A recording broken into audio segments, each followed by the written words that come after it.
السلام علیکم دوستو، آپ کیسے ہیں؟ میں ہوں عطا الرحمان اور آپ دیکھ رہے ہیں میرا یوٹیوب چینل اردو وید عطا۔ آج کی اپنی ویڈیو کے اندر میں آپ کو جماعت ناہم کا سبق نمبر 1 اسوہ حسنہ اس کا خلاصہ آج میں آپ کو پڑھ کے سناؤں گا، تو آپ نے ویڈیو کو مکمل دیکھنا ہے۔ ویڈیو پسند ہے تو لازمی لائک اور شیئر کرنا ہے اور کمنٹ سیکشن میں لازمی اپنی رائے کا اظہار کرنا ہے۔ اور چلتے ہیں اپنی ویڈیو کی جانب، تو خلاصہ پڑھتے ہیں۔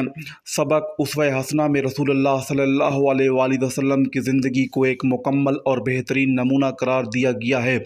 قرآن مجید کی آیت کے مطابق نبی کریم صلی اللہ علیہ وآلہ وسلم کی ذات مبارکہ ہر اس شخص کے لیے بہترین مثال ہے جو اللہ سے محبت کرتا ہے، قیامت کے دن پر ایمان رکھتا ہے اور اللہ کا کثرت سے ذکر کرتا ہے۔ اس سبق میں بتایا گیا ہے کہ نبی اکرم صلی اللہ علیہ وآلہ وسلم نے اپنی پوری زندگی میں جو طرز عمل اختیار کیا وہ نہ صرف انفرادی کردار کی تعمیر کے لیے مفید ہے بلکہ ایک صالح معاشرے کی تشکیل کے لیے بھی لازمی ہے۔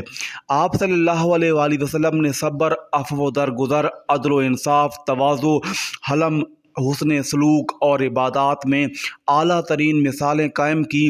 آپ صلی اللہ علیہ وآلہ وسلم نے طائف کے مقام پر سنگ باری کو برداشت کیا لیکن بد دعا نہیں کی، بلکہ ان کے لیے ہدایت کی دعا کی۔ فتح مکہ کے دن جب دشمن آپ کے سامنے تھے تو انتقام کی بجائے معافی کا اعلان فرمایا۔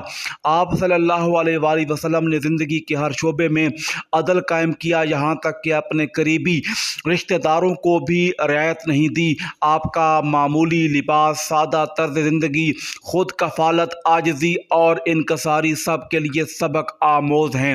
آپ صلی اللہ علیہ وآلہ وسلم نے جانوروں کے ساتھ بھی نرمی کا سلوک کیا اور بچوں، غلاموں، عورتوں، بزرگوں، ہر طبقے کے ساتھ شفقت، محبت اور انصاف کا برتاؤ فرمایا۔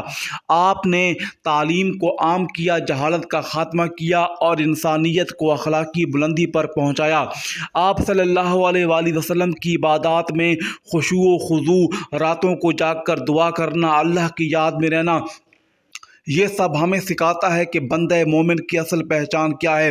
نبی کریم صلی اللہ علیہ وآلہ وسلم کی سیرت کا ہر پہلو ہمارے لیے عملی نمونہ ہے۔